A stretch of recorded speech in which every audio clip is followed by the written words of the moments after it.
Hello, friends. Happy Monday, not Tuesday. We're rescheduled and here with Ian Anderson from the Dream Homes team. Thank you for joining us on Beneath the Surface, where we talk purpose, passion, and focus. Thanks for joining us, Ian. How are you today? Doing great. Thanks for having me. We had a reschedule last week. We filled your spot with a little conversation about women's talks and women's issues. So I'm glad to have you on today. It's not our usual date, but I'm happy to reschedule you and have you here. Ian and I know each other through some mutual connections at our Chamber of Commerce, and we've had the opportunity to just chit chat and get to know each other over the last couple of years. And we just want to share a little bit about some of your new adventures. Ian, tell us a little bit about yourself. Well, been down in Florida since moved here in 2006, but grew up in Chicago area. Actually started out in engineering. So I had a mother in real estate and kind of got sick of corporate America and decided to take a leap of faith. So back in 2002, got into real estate, started with Remax up there, and it was really good. I honestly wish I would have just started down here because I built a business up there and had to leave that and move over and start all over again. But so yeah, I've been in real estate for 18 years now, I guess. So been a long journey. 18 years. And so you wish you would have started it here. Is it mainly because of the nice weather, the houses? Yeah. We live in paradise. So right? my ex was from Florida. So I used to road race motorcycles. So I raced in Daytona. She had family that lived in Daytona. So she would visit family. I would play at the racetrack, and it's like, who wants to live through Chicago winter when you can have the beach? So actually bought a house in 2004 before we moved here, and then ended up moving in 2006. So that's awesome. So I mean, obviously, buying a home is the largest transaction I believe most people will make in their entire life. So real estate is really important. It's a long-term investment. You've got to love it, right? So I think back in the day, maybe you were just buying a house, but now most people are buying a home. Like they're really buying a home, and they're wanting to go through the experience of what that looks like. Tell me a little bit about why real estate. Like, what about the industry just calls you, to what you do? I mean, we really give back. I mean, again, it is a large purchase, but a lot of first-time home buyers, people renting for years, dreaming of purchasing a home, and it's a pretty big step, and it's very complicated. And honestly, it's gotten a whole lot more complicated over the years. So, financing used to be fairly straightforward, and now it's gotten the extremes. Back when the market crashed, a lot of that was because they were lending money to just anybody, and now it got so tight that they weren't, especially when this COVID stuff happened, they raised the minimum credit score and just really made that more challenging. So we do a lot of hand holding, a lot of coaching and mentoring and guiding, and it's a big process. There's a lot of people involved too. So it's not, we're kind of the face person in the real estate transaction, but we're trying to get the lender to get what they need done. And the processor with the loan processor side, we've got home inspectors, we've got appraisers, we've got title companies. So getting all of those to sync together and actually end up at the closing table is a pretty arduous deal. So, but it's great at the end of that, when people finally move into their dream home. And, again, we deal with a lot of investors too. So that's a whole different animal. And I do a lot of investing and flipping and stuff like that. So, but it's really very rewarding career, unlike engineering was.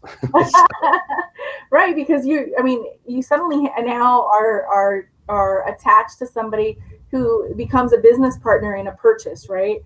Not just your business partner, but you tell them all your needs and wants. They become an advisor. And I kind of feel like, when I talk to my real estate friends, I feel like they also become a therapist. Oh, absolutely. People are working through their wants and challenges, and here are all the things that I want for a house, and here's what I can get. And of course, like you said, the loan process and all that has changed, but it can be very daunting. So finding the right person to walk side by side for you in this process is a big deal. It's a big And deal. it's, and two, then you've got people. I just had a family from Jacksonville that initially they were going to buy a condo. They wanted to fix up the condo, then deal with selling their house. And then COVID happened. So literally had a condo under contract and interest rates jumped up in a day over a point. And they then couldn't qualify because they were trying to carry both houses. So we backed out of that contract. About 2 months later, they came back. It was still on the market. So we moved forward, got under contract again. They listed their house. It sold right away. But then their deal fell apart. So then we had another deal on their house and trying to get that coordinated and all the inspection issues with that. And closing dates didn't line up. And so there's a lot of moving pieces that, this is a retired lady that, they lived in their last house for 20 years. So it's been a while, but she's like, I don't think I could ever move again. And she's like, we could not have done it without you because there's so many, there's just a lot of people. So getting everybody on the same page is really sometimes a challenge. Well, you mentioned, of course, COVID-19, right? Our 2020 topic of the year. Here we are, August 17th, still talking about COVID-19.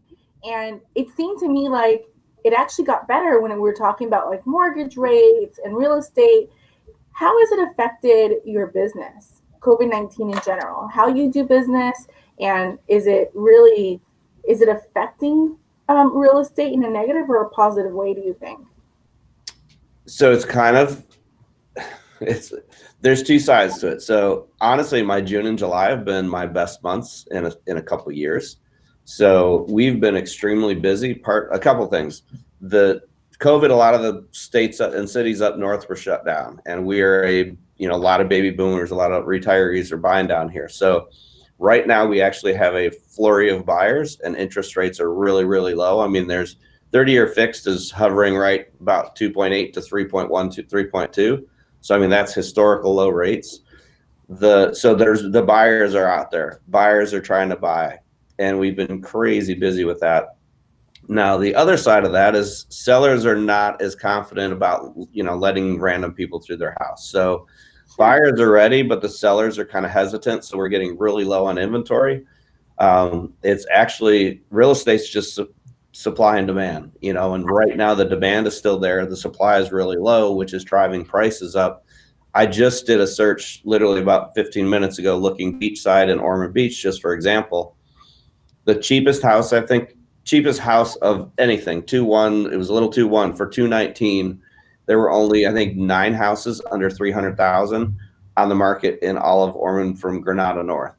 So there's so little on the market. So we need the sellers to understand. I mean, we have changed how we do business with COVID, obviously. We do have face masks, we have hand sanitizer. So, people require that. We've got ways of doing that.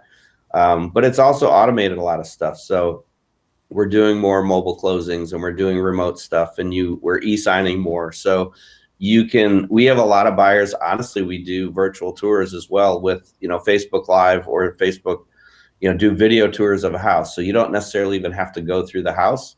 And that works well for people out of the area, especially, they find something in the market so hot, it's not like you can see something come up online, plan a trip for 2 weeks, and the house still be here. So, a house pops up, I run out there, do a video tour. If everything looks good and, comfortable with that respect, then we put it under contract. Then they fly down, do their inspections, and kind of move forward that way. So it's definitely changed things, but I mean, the market has been very strong. So that's great. That's awesome. Yeah. As far as, and this is kind of like, tell me if I'm headed down the wrong direction here, but I feel like there's full-time real estate agents and there's part-time real estate agents. And it's very broad, right? Do you feel like there's a benefit between using someone who's part-time and someone who's full-time? That you're obviously a full-time real estate agent. This is what you do. This is your business. Tell me a little bit about that and what the pros and cons are, and why go with a full-time agent or a company like yours that is founded under that model of full-time. So that Honestly, moving from selling in Chicago, which was a much bigger market. I mean, in Chicago, we wore a sport coat or shirt and tie every day. I mean, it was just a very different, moving to Florida is super laid back. And part of the reason I got involved in the Realtor Association was that because we've got so many part-time agents. Mhm. I mean, just Daytona Beach Association, for example, Volusia County has 3 boards just in Volusia County. So Daytona is the biggest association. New Smyrna Beach is separate. West Volusia is separate. So Daytona is about 2,200 realtors right now. And Wow. I would say maybe 400 or 500 of the 2,200 actually, I'd say, are considered full-time and make a living at it. So, Mhm. I mean, the negative in that is everybody knows somebody that's got their real estate license, but they really, they're not able to do their client good service because they're not full-time. They've got jobs, or they're an at-home mom and trying to juggle everything else. So it's professionalism kind of hurts in our industry just because it's fairly easy entry to get into the business. You can get your license for $1,500 and say you're a realtor, but it takes doing a lot of deals and doing closings to get the experience to be able to help when these situations come up. So, I mean, again, I've been in real estate for 18 years. I do about 35, 40 deals a year, pretty consistently. I mean, the biggest year down here, I did 63 deals one year. In Chicago, I was actually on track to do about 100 deals my last year. So, I mean, I've got I've got a team, I've got a buyer's agent that works for me, I've got a full-time assistant.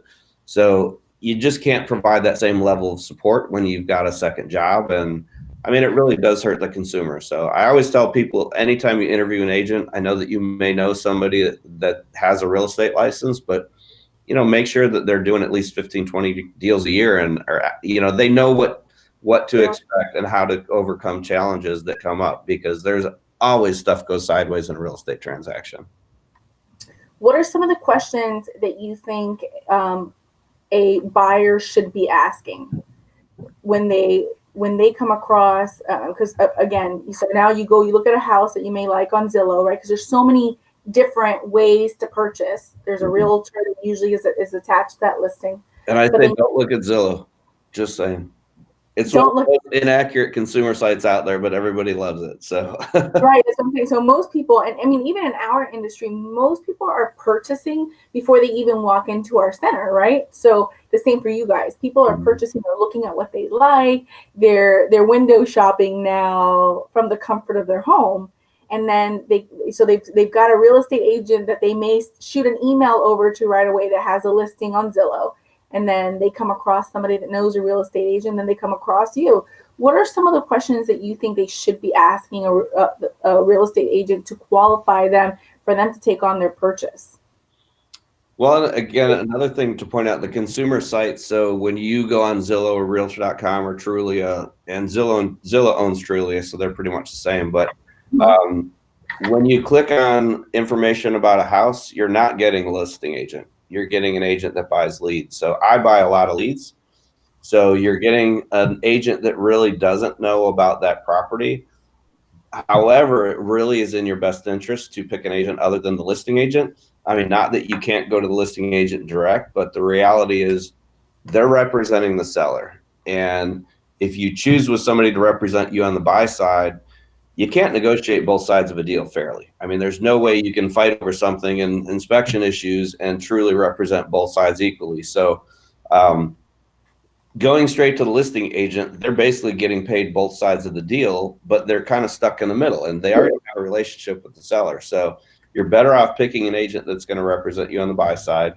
And again, I think it's just as important for that, for the buyer to qualify us as we qualify them. I'm going to ask all kinds of questions about financing because I don't want to show people houses all day that truly can't afford what they're looking at.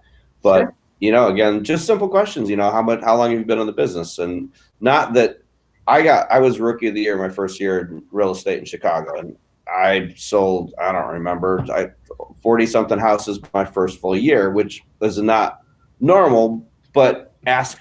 So I'm saying not necessarily don't use a new agent, that new agents are bad. They're hungrier probably than some of the older agents that are kind of laid back.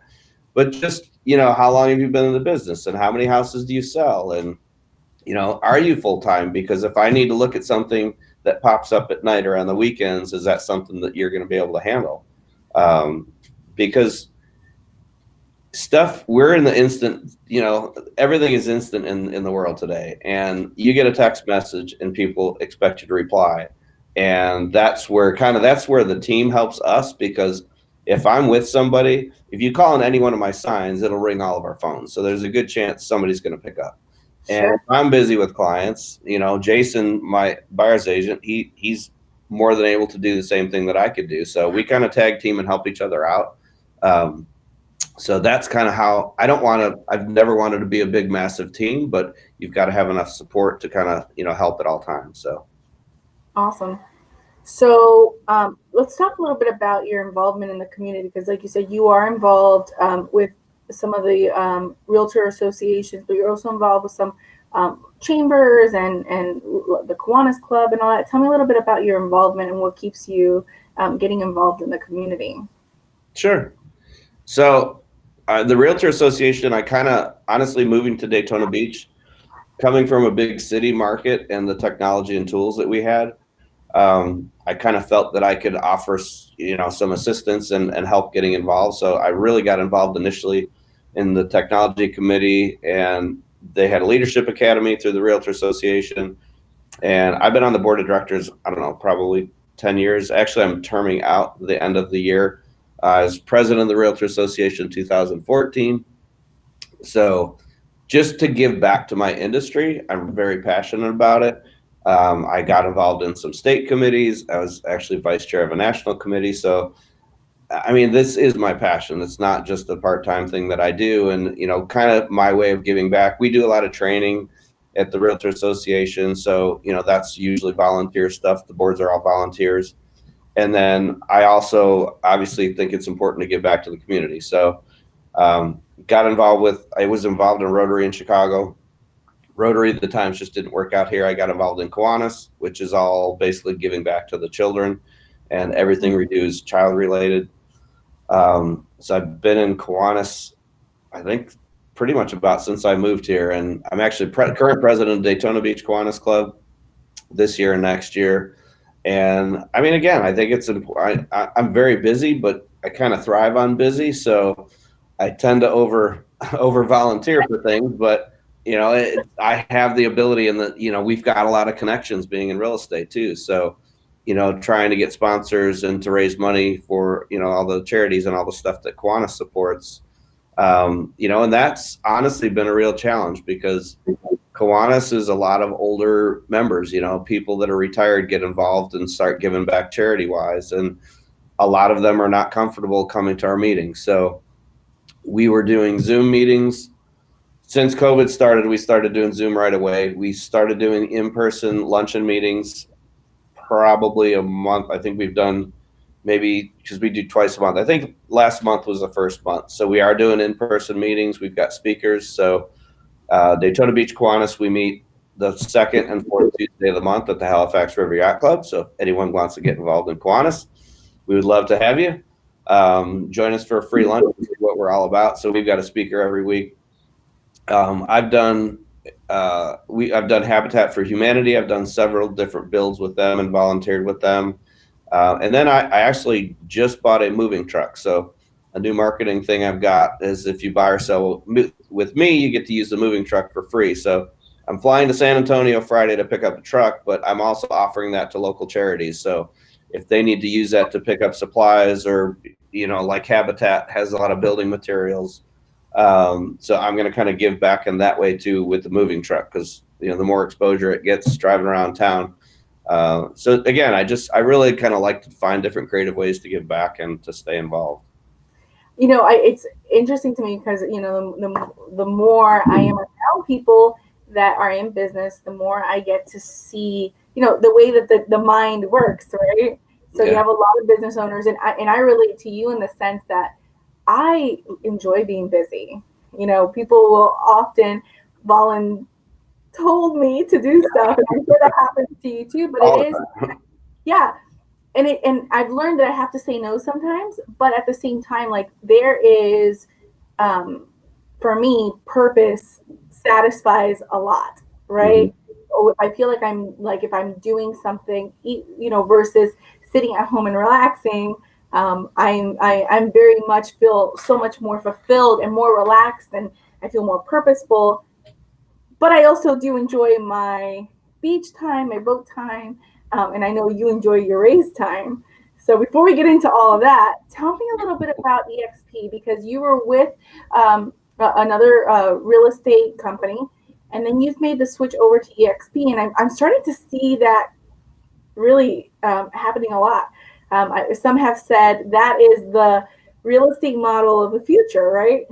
So tell me a little bit about that, why you made the decision to transition after 18 years. So I've been to a couple different brokerages. I am a broker, so I opened my own office, just a little expansion to my team a couple years ago. But and I really was kind of resisting looking at EXP. I partnered with Tom Martin, but a traditional franchise, and not to name names of where I was, but in general, to open an office in a market is a pretty big deal. You've got to have a lot of capital up front. You've got to buy a license, in essence, and franchise that location in that area. EXP is kind of a virtual office in that they operate very thin. It's publicly traded, and honestly, their stock, I've been there, I think, about a month, and when I first moved over, it was at $16, and it's at like 35, 36 today. So their stock is booming. It's the largest and fastest growing real estate company right now in the United States. Yeah. A couple years ago, George, that's involved in partners with us, he said when he joined, they had 4,000 agents, I think, and they're at 33,000. They're expecting to be at 45,000 before the end of the year. But it's got a very, very reasonable split for agents, so they make a lot of money. The technology is absolutely amazing, and they have this revenue share product. So as you can kind of grow your business and bring in agents underneath you, you get paid a percentage of the commission on every single deal that they do. So it was very simple. I opened up my office, honestly, when I left the other company. Within 3 days, I had a location in Ormond. I'm fully registered with the state now as of last week, and in a matter of a month was up and running, and we're really growing. So my location's in Ormond Beach. I'm on A1A Beachside.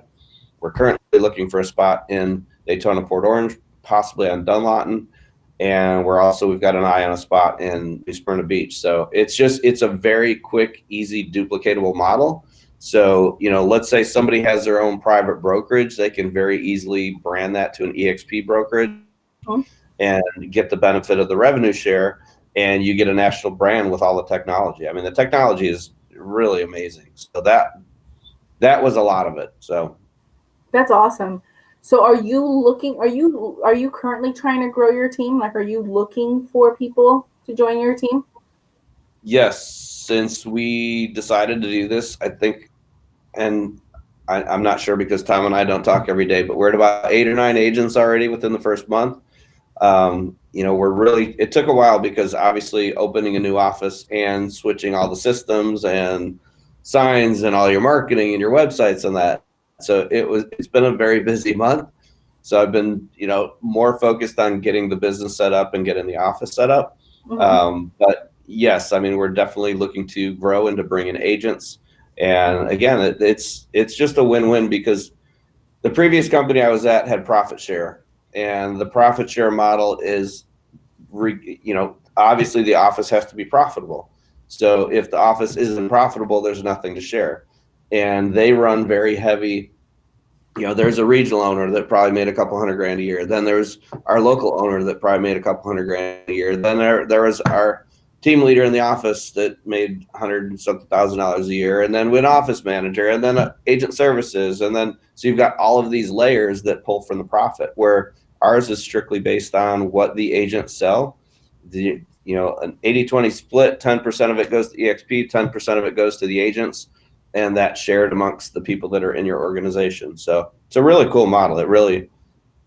Yeah, the more I hear about it, it just I know I'm a franchise girl, so I get the marketing part of that, It just makes sense, right?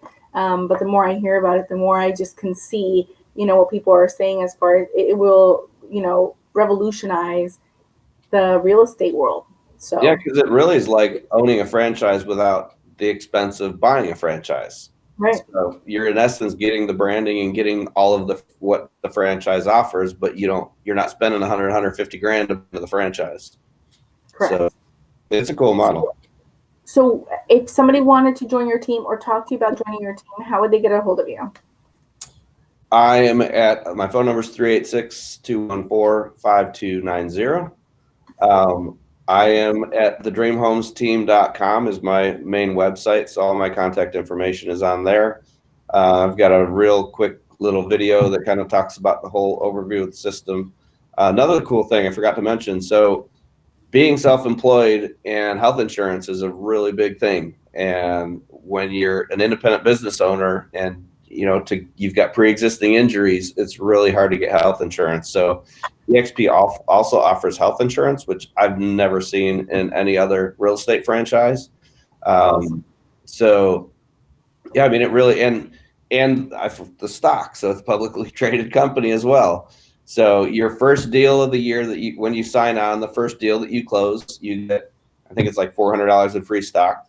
And then when you cap, which is when you finish paying in your company dollar, you get more free stock. And then if you get to a level they call icon status, which is about 30 transactions a year, you actually get $16,000 that you paid in back in company stock. So, and the stock's doing really well right now. So that's, once you get vested in that, you can will that to your children. And so it's kind of, they've got a retirement program in essence, like a 401k with their stock too, where you can choose to take 5% out of your commission to purchase stock on every deal. So it's kind of like continuously investing into your 401k and investing back in your company. So that's amazing. Scott Weidman says that he is going to become a real estate agent, and I'm assuming that wants to come work for you. He does pretty good at what he does. He what? He's pretty good at what he does. I don't think he would. Yeah, we'll leave him there, right? Yeah. So tell us a little bit about racing. You said you were racing when you were much younger, and now, but were you racing bikes? So I've pretty much raced something my whole life. I rode motocross and raced motocross as a kid. Worked at a motorcycle dealership through high school and college, and then I started road racing. And the national championship races, like the end of the year, is actually our Biketoberfest races at the Speedway. So I raced in the Midwest in Chicago. We raced Road America. We raced Gingerman, Groton, Blackhawk Farms, all kind of the Midwest courses. And then Daytona was like the big finale. So I did Daytona one year, but would come down to the races. So kind of a big thing. And then, life happens. We got married, bought a house, and couldn't afford to race motorcycles anymore. So then I started racing mountain bikes. And then to get faster on a mountain bike, I rode a road bike and started doing triathlons. So I've kind of I did 5Ks. And then about 5 years ago, I got into car racing. So I was at the Speedway, and it's a little safer crashing on a motorcycle doing 100 miles an hour. Hurts a lot more than crashing in a car. So you've got a roll cage and safety harness and Hans device and all that. So I've been in the cars for a while. And I mean, honestly, my goal is to build my business so I can travel and do a little bit more racing. Just built a new BMW, springtime. So I'm having fun with it. I'm an adrenaline junkie. So I'm all in. When I'm working, I'm working. When I'm playing, and like to have fun. Did you just race and win recently? Yeah, we had a race at Daytona. It's kind of confusing because there's a whole bunch of classes, but I won first of my class in my group. I think I was like 8th or 9th overall in that run group, and then I also got Tommy Byrne is like a local. He's the Formula One racer, and he does all the wind tunnel testing for Chip Ganassi. And he called me up. He had a celebrity driver that's supposed to do this 14-hour endurance race, and he couldn't fly over because of COVID, and he needed a driver last minute. So I got to race in his Porsche in the endurance race. So pretty cool opportunity. What motivates you? What is it the ability to be able to do those things, the racing and all that, is there someone that you like look up to and you're like, wow, that person really motivates me? Or is there just is there just a motto, right, that kind of keeps you going throughout all the different aspects of your life, whether it be business or racing? Well, I had a business and life coach for probably 10 years. So I paid to have somebody bust my butt. And really, so I mean, once you kind of get involved in that mindset, I mean, I read a lot of books. It's all personal growth and self-improvement books, stuff like that. But once you kind of get into that, and even as an engineer, my job was basically to watch how we do a process and try to make it better. So I just kind of wired like that, where I'm always looking at improving and doing better and doing more and making more. I have an entrepreneurial mind. Like, I'm always looking at opportunities. I actually own an oxygen bar that don't really do anything with. I'm working on a patent right now with somebody we mutually know. So it's just, I think you're either wired like that or not, kind of like the adrenaline. Some people just don't get off over going fast and scary stuff, and I kind of thrive on that. So it kind of leads into my always going and moving and busy, and that all kind of blends in together. You said you read a lot of books. Is there like one book that's just like your favorite go-to all the time? Or and I know that you said they're all self-improvement, but I probably have 10 books sitting next to my bed and another 10 next to my recliner in the living room. So I honestly, if somebody recommends a book, I literally go into my Amazon Prime and buy it right then and there. So just anytime there's a recommendation for a book, honestly, I recently have read, sometimes I need an escape for that too much, because a lot of these are similar, and I can't remember how to live 1,000 years.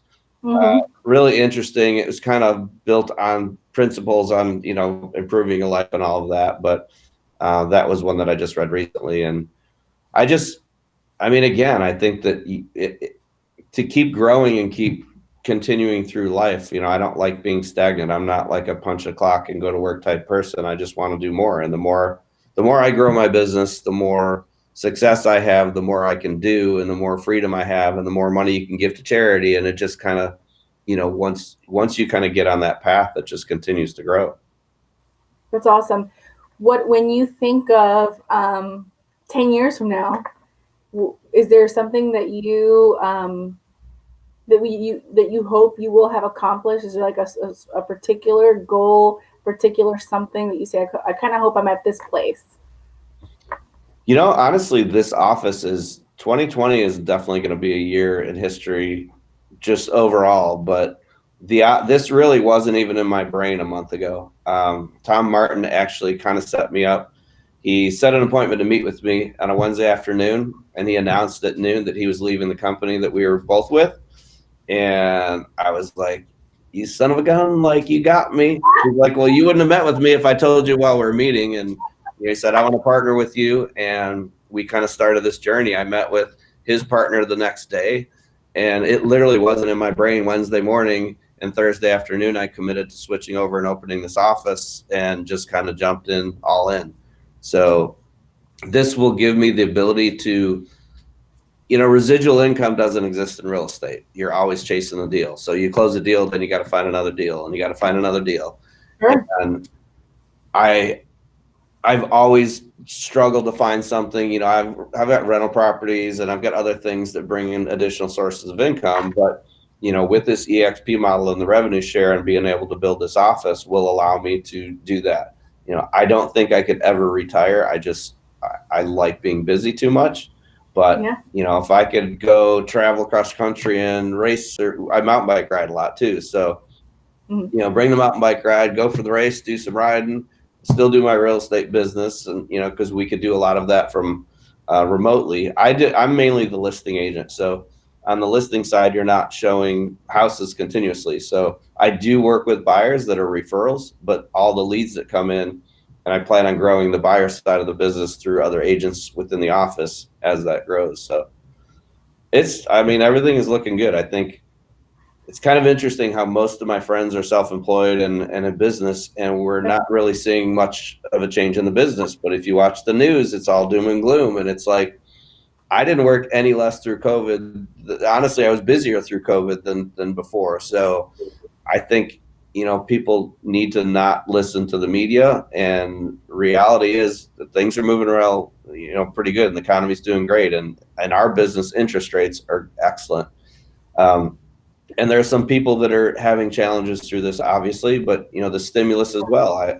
I got an SBA loan, and I'm literally dumping all of that back into marketing to grow the business and using that for the good. And I think a lot of people are just kind of skating, trying to live off unemployment as long as they can, and we're not there. We're moving full steam ahead. So yeah, I was having a conversation with somebody this weekend, just talking about 2020 is really a mindset. Now we are in the business that while we were considered an essential business because of the kind of business that we have and being so new. It definitely affected our business. We lost some money, but thankfully, we were able to get PPP loans and all that stuff. We had money in the bank, so cash was king for us, and it should be king for everyone that's in business, right? But we were able to kind of get ourselves back up on our feet. A big component of our business is events, right? So I think when I talk to people, and to me, 2020 really has just been a mindset. So while we realize that we lost some money, we realize that there are things that impacted our business that are no longer a component. We still have the ability to continue to grow our business, pour time into our business, be more dedicated. Honestly, if 2020 doesn't make you a better business owner, then I would tell people start giving rewind, because there was so much time where we were just kind of idle, just because of the situation. Nobody was really sure. We were really working on the business where we didn't have time to necessarily work on the business before to that magnitude. So I feel like I'm a more educated owner. I feel like I'm more prepared to move or maneuver through something like this again. So it's like, I think it is a mindset that you like. Obviously for you guys, it has been a different kind of experience, but it is part of the mindset, because there are people probably sitting at home going, yeah, just no one's buying a house. But it is really how you kind of maneuver through that and the opportunities. Like you said, how would you have known, right, that this was going to be an opportunity that was in front of you? But you took the risk, you did it. And I have a feeling that next year, if we circle back around and have a conversation, you're going to have some wins to share. Yeah. A good example for an agent. I was on a conference call. Every Tuesday, we've got like a different topic on how to improve your business. And an agent in Orlando, and he was a young single guy, and he was in coaching, so he was doing well. His goal was to do 50 transactions, 50 sales this year. And his coach was trying to push him there. He was trying to get him to push up to 60 transactions, that's a really good business. And then COVID happened, and he was quarantined, and everything in the area he was kind of shut down, and he was kind of freaking out because he didn't know what to do with himself. He couldn't go out to eat, couldn't go out anywhere. He's like, I'm single, I'm bored, basically. And he went to his coach, what should I do? And he said, you're doing lead generation like 2 hours a day. He said, why don't you just call all day? So he started like 6, 7, 8 hours, the first few days, and he started getting business. He ended up then he saw the benefits and like, look, I could just work and I'll just reapply my focus. He ended up listing 18 houses in 1 month. He bought a dialer, and he was dialing 6 people at a time. But he said he was doing lead gen like 10 to 12 hours a day eventually, because it was like addictive, because he started getting more and more business. So his coach is like, so you were shooting for 50 deals. I tried to push you to 60. He goes, if you listed 18 houses in 1 month, don't you think you could do 20? He was like, yeah, sure. He's like, so your new goal is 240 deals. So instead of 60 deals, and he's like, that's ridiculous. There's no way I could do that. And he's like, so if you hit 75 or 80% of your new goal, do you think you'd be unhappy, doing 150, 160 deals? So it really is a total mindset change. And I eat out 7 days a week pretty much. And when things shut down, when they really cut back at first, I started working on the business. I started reading a lot more. I actually lost like almost 20 pounds because I wasn't going out to eat all the time. And, going out to eat means having a couple beers with dinner and just cutting back with that. So it really, this year is really kind of, it's interesting how you play it. I think you could sit back and play the poor me, or you could really work on yourself and take this opportunity to improve. And those, it's often in a down market too, like when the stock market, people don't invest when the market's bad. People invest when everybody else is investing, and you kind of have to go against the grain and not do what the average or the masses are doing, because they're listening to the media and following the news, and it's not pretty out there. But you go out on the streets. I personally don't know. I know people that have gotten COVID and had flu-like symptoms, but I mean, not to say that it can't kill you, but it's not as bad as I think they're making out to be. I mean, I was at the racetrack this weekend. NASCAR was in town, and the restrictions were ridiculous. I mean, we couldn't stand by the normal fence and watch the race. We had to stand behind another fence 50 foot back, and then you had to stand across the street from that fence. Well, we were all still standing next to each other on the side of the road. We were just another 70 feet from the track, just because they want to make it look like they're doing something to prevent the spread of this. And I think, I don't know, I don't want to get too involved in the COVID and the politics, because I think this is completely blown out of proportion. But yes, I mean, as long as you take this as opportunity and work to make yourself and your business better, I think it's going to be a great year. Yeah, I think for the most part, people are just, like the brick and mortars are just, hey, what are the liabilities? The NASCARs and stuff, they're just going, hey, what are the liabilities? What's the perception, right? That we're doing the right thing, whatever that is. We don't really know. And I think that's the thing, is we don't really know what the right thing to do is. So Scott says you're superhuman, by the way. I'm not sure. So I think it is just, just being wise and I know, like for me, the first month between number one, trying to move a light manufacturing facility to remote was very daunting, even though we had the direction of the franchise, and it was great that we had the franchise to be able to assist us with that, but it was so challenging. You know what I mean? It's just not how we do business, right? So having to do that, and then all the PPP information, idle information and stuff, and it just felt like overload, and then so much data, right? So all this data is coming out. And quickly I just realized, you know what? I'm going to follow the Chamber of Commerce because they were posting anytime there was a relevant press conference. And I stopped tuning into stuff. Yeah. I stopped listening to it because it was too much, because I realized, after that month and a half, I'm like, hey, I can sit here and try and process all this over information, or I can work on my business. Yeah. And at least try and break even or make a little bit of money versus losing money and just sitting here idle. They're just distracted. Oh gosh, yes, absolutely. Because you want to do, from a business perspective, you want to do what's right for your employees. You want to do what's right for your clients. You want to make sure that nobody gets sick. You want to take it serious enough, right, where you do the right thing for your community. But at the same time, it's so much information, and it's all so different. You don't know what to do. So it's like, hey, just do what's right, and then continue life. Because this could possibly be another year where we're sitting here talking about COVID-19. If you would have told me we were going to be talking about it still in August, I believe it. Like, I'm pretty over it. I don't see the same thing that you hear. I don't see, when you hear stories after stories about people. I have a friend, his wife sent 5 employees to get tested. They never got tested. They sat there and waited. They ran out of test kits, and 3 got emails back saying they were positive. I think the numbers, the media likes numbers, and the bigger the better, and the more scary they are. But, they should track the true deaths that are truly from COVID. And, that's reality. And I know, I'm not saying that people aren't dying. I mean, people die of the flu every year.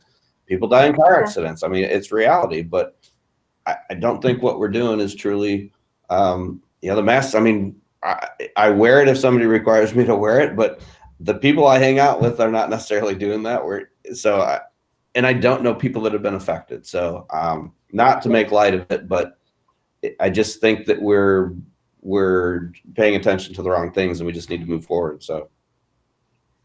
And I think some of that is just having a positive mental attitude, focusing on the things that you can change, like your business, the way that you do business, focus on the things that produce and help build up the economy so that we can get over this hump that we're in, right? So I think really it comes down to that, like positive mental attitude, moving, I know it's hard to move when you're quarantined. We're very fortunate that we're not under an extreme quarantine like some other states, but just moving, whether that's moving the brain or moving your body, doing some things that can cause, some sort of oh, I forgot the word.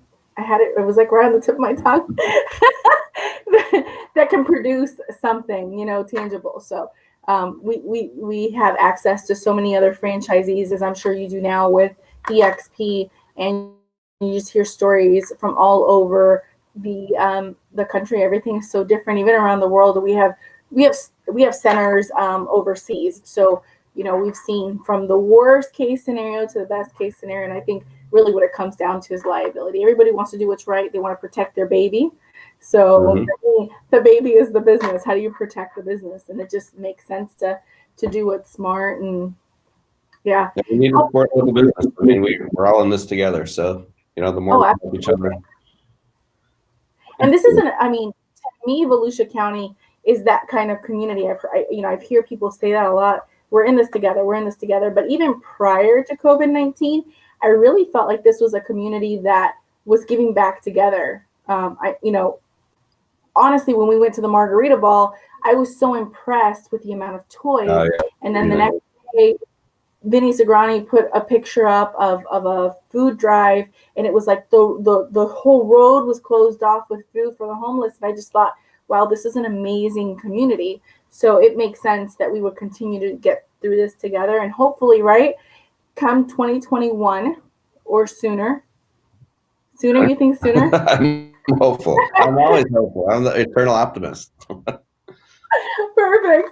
Hopefully sooner.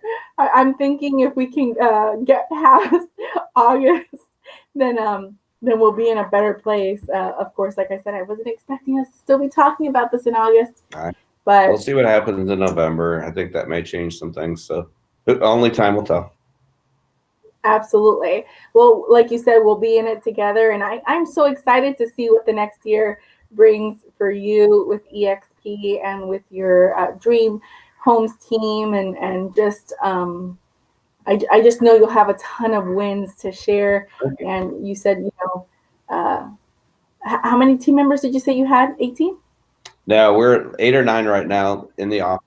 I've got just 3 of us on my team. So Shauna and Jason, but I mean, again, too, the office, as I grow that gives me the ability as I build my business to give them business and share leads and stuff like that. So it's a cool model. I'm really, really excited. So hopefully next year you'll have 20 or more. Yeah. Oh, definitely. I mean, it's only been a month, so. I know it's only been a month. And there's a lot of agents we're talking to that are kind of waiting to see what happens. And it's like, it's for real. So, I mean, I think so as this goes, I mean, I think a year out, I would guess we'll probably be 30, 40 agents for sure. So Tom's really good at helping grow the office and growing the business. And he's there he's not actually selling. So he's there to do training and coaching and mentoring and recruiting. So that it's kind of a good partnership between the two of us. That's awesome. Well, I look forward to meeting him and getting to know more of your team. And we appreciate being part of your process as you've been opening your doors. Just thank you for the trust. Yeah. And we'll talk again, I'm sure. So I appreciate your time, Ian. And thank you for your graphics. Yeah, they came out really cool. So we really appreciate your time. Thank you so much. Is there anything that you left to say? Anything that we haven't touched on that you want people to know? Other than where to reach you, we've already shared that, but I will share it in the line. And here's the business card again. Yeah, we talked about a lot. So I appreciate it. Awesome. Well, thank you so much, Ian. I appreciate your time. You have a wonderful day, and thank you guys for joining us on a Monday. Okay, thanks, Carmen. Bye. Bye.